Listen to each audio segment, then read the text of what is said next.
guys, welcome back to my channel. My name is Emma and it has been a little while.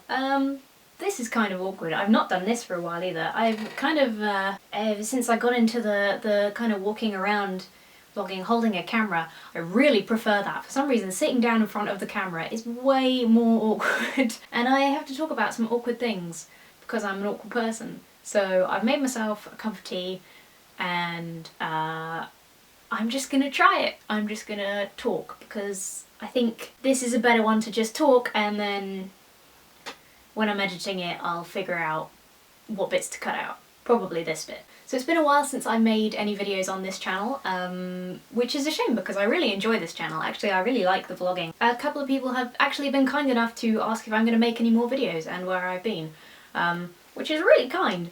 And the fact is I've been here in my room, mostly in bed, feeling sorry for myself. This is kind of a hard thing to talk about because I don't really know how to approach it, and I'm not really I don't want anything to come out negative. That was why I haven't made a video in a while, was because I wanted to talk about this, but I don't want to talk about issues while I'm feeling negative, because then I get very negative about things, and that's not how I feel usually, and I wanted to wait until I felt a bit more positive about my life and the whole situation. So this is going to be a story, much like my previous embarrassing stories, a story of mistakes, and I thought that I would talk about this because, first of all, when I've talked about stupid things before, like hating the hairdressers or whatever, other people tend to feel the same, and it makes me feel a lot better knowing that other people are as odd as me in some particular ways. And also some things it just feels better to get off your chest and talk about. So long story short, this is essentially a story of depression and anxiety. And I'm sorry, I know, it's a thing. Lots of people are talking about it. It's just a thing. I don't know if the kind of people that use the internet are more prone to these problems, or if it's just more acceptable to talk about it nowadays and that's why more people do, but that's what it is. So essentially, this is the story of how I procrastinated going to the doctors for 7 months. It's one of those kind of cyclical things, unfortunately, with anxiety, in that you tend to be too anxious to do things, even things that help your anxiety. So, for example, going to the doctors so you can get more medication, or seeing a therapist. It's quite easy to put those off because they make you anxious, but you need them to help with your anxiety. So to go back for a bit of background, basically I had a terrible time moving away from home when I went to uni. I've always been very anxious. I was an anxious child who grew into, if anything, a slightly less anxious adult. But suddenly being on your own and having to live life alone and being responsible for yourself is very hard when you realise that you can't actually do many things. And I essentially just had a bit of a breakdown. My second year particularly, I felt terrible. I hated myself, I thought that everyone hated me, I was very grumpy and horrid and just sad, and I treated myself very, very poorly. I dealt with everything in really very terrible ways. But to cut to the chase of that, eventually what happened was I plucked up the courage to go to the doctor. I got help from my friends and family, and I started taking antidepressants, and I did a run of therapy, and it really helped, and it was good, and I was doing what's called cognitive behavioural therapy to help with my anxiety, because essentially it's about targeting your behaviours and trying to improve them and help yourself to cope with things that you need to do, because antidepressants help when you're feeling terrible, but they don't change anxious behaviours. And it was all good. The long and short of that is that I felt much better, and I actually quite enjoyed my third year. I finished my degree, I got a degree, and it all worked out really well. And then, so I was feeling much better, I was enjoying my third year, it was all going very well, and then around January I got a kidney infection. So what ended up happening was that I was horribly deathly ill for a few days, and I couldn't eat or drink anything. Because I was just vomiting constantly. Even a tiny sip of water was making me vomit, until I eventually got a home call from the doctor and managed to get some anti-sickness and the right medication. And then after that I spent about a week having liquid meals, you know, like protein shakes and things. It was ghastly, it was awful, but I was fine afterwards. And the thing was, because I couldn't eat or drink anything for so long, I stopped taking my antidepressants. So a couple of weeks passed and I felt okay. I was alright. My mood was okay. I was using techniques from CBT, and so I just didn't go back to the doctor. I thought, you know, I stopped taking this medication, but I didn't do it intentionally, and I feel okay, so I stopped taking my antidepressants. Cut to the end of the year, I finished uni, it was all very good, we were having a lovely time, and then I moved back home and everything sort of changed. We're in the process of moving house. I'm living at home at the moment with my mum, and which is hard to adjust to when you've lived alone for 3 years anyway. And obviously I finished uni, so that was all my schedule, my rhythm, my routine, totally gone. And then we decided we were going to move. I decided I was going to do a master's, where we're moving to, which is across the country. And so I've landed in this kind of interim period where I feel like I can't really do anything because everything's about to change. And because it's so much change and so much dramatic change in my life, I became very, very depressed. Basically got completely withdrawn, forgot everything that I've ever learned, and went back to how I was a couple of years ago when everything was terrible. Also, the stress of everything made my skin break out a lot, and I became very unhappy with how I looked as well, which is another reason that I haven't really filmed anything even on my better days, because I've just been so unhappy with how I look that I haven't really wanted to put my face in front of anything. Eventually my mood started to pick up for some reason, I don't know what happened, but I cheered up a bit, and I kind of then realised that my anxiety had gotten so bad that I completely lost faith in my ability to do anything on my own. I started to freak out about going to the shop across the road on my own, and then I thought, actually, that's not good. I've essentially totally lost confidence in my ability to be a person.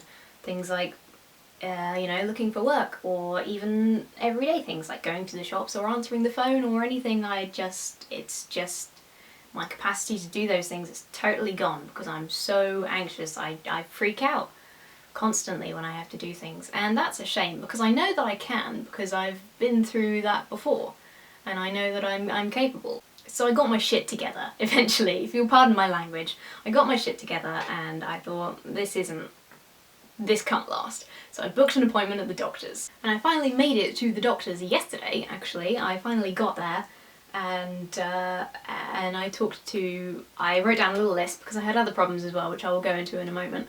I went in with my little notebook and I was shaking, and it's a doctor I'd never seen before because I was registered to a doctor in Canterbury where I went to uni, so this was new and scary in very many ways. So I went in and saw this doctor, and I had to explain myself that I had anxiety issues, that I used to take antidepressants, and then I stopped because I just stopped. I had a kidney infection and then I never went back.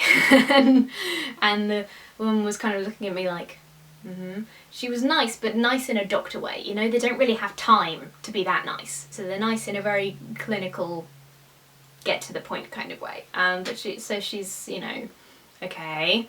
And I'm freaking out. She's just looking at me like totally blank. So I burst into tears. I cried, and I was crying and shaking and trying to just explain myself, because I just wanted, my sort of naive little part of me just wanted to go in, get some prescriptions and leave. But obviously that wasn't going to slide with this new doctor, so she asked me a lot of questions. She asked me about where my doctor was before, what dosage I was on, and then she started asking me questions about my symptoms, and I could kind of see where she was going, because I know the symptoms of depression, and that's absolutely where she was leading. She was asking me about whether I have trouble sleeping, and the fact that I was quite teary, and whether things were changing in my life, and what my appetite's like, and things like this. And then eventually it was sort of like, yeah, okay, so it's hard to assess what kind of anxiety problems I have because I'm obviously depressed. So she was kind of like, okay, prescribe you the medication. I've been told to do some kind of NHS thing. I don't know if it might be a South UK specific service, but it's this wellness program thing for low mood, anxiety, depression, things like that.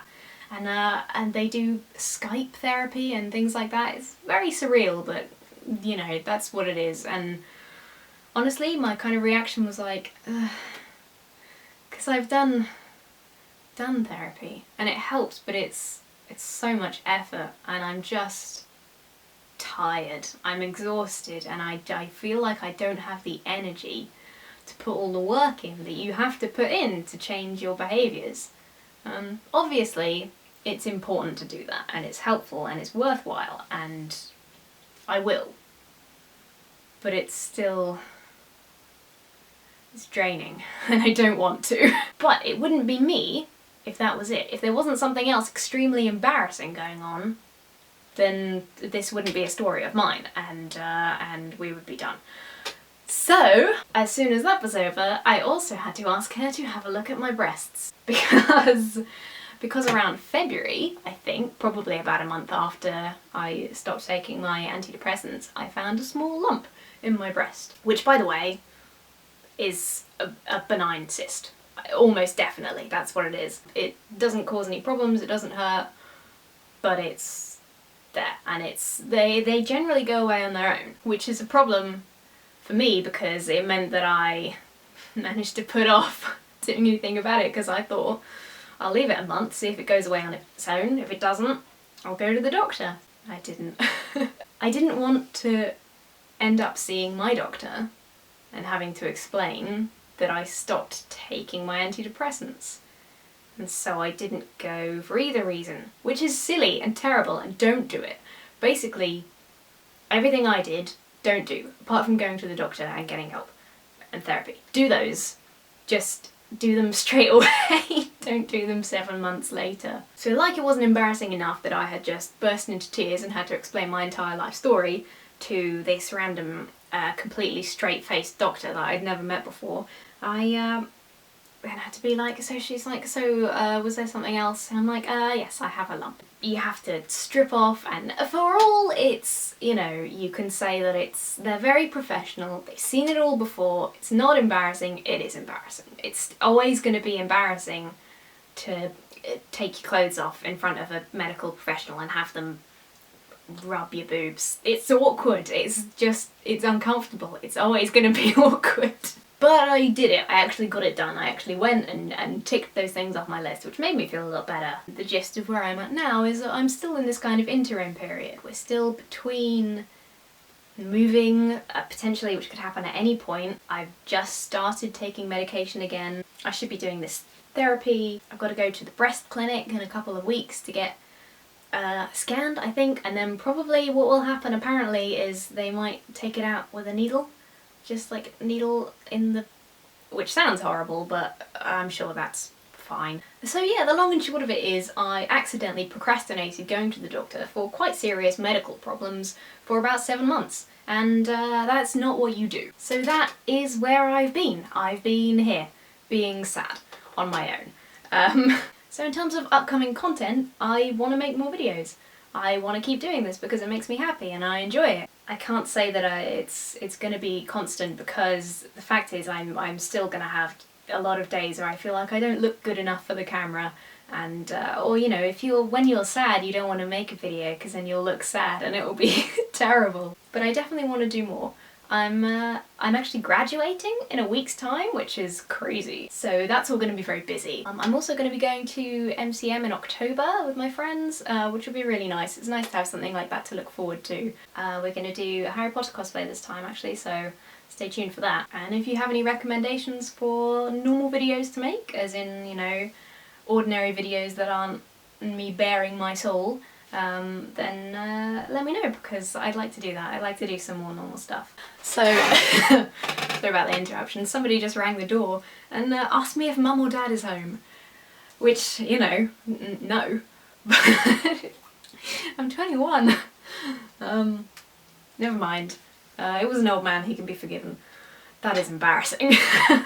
So, if you've had similar experiences to mine, I'd love to hear about them. So yeah, I'm just gonna chin up, carry on, and hopefully make a lot more videos. Like I said, the content on here won't be super regular just because of issues and also being busy and trying to be happy, so it won't be super regular. If you for some reason like my voice and would like to see me doing more things, you can watch my gaming channel, which I will put a link to, it will be in the description as well, because that does update regularly every other day, and I will see you next time.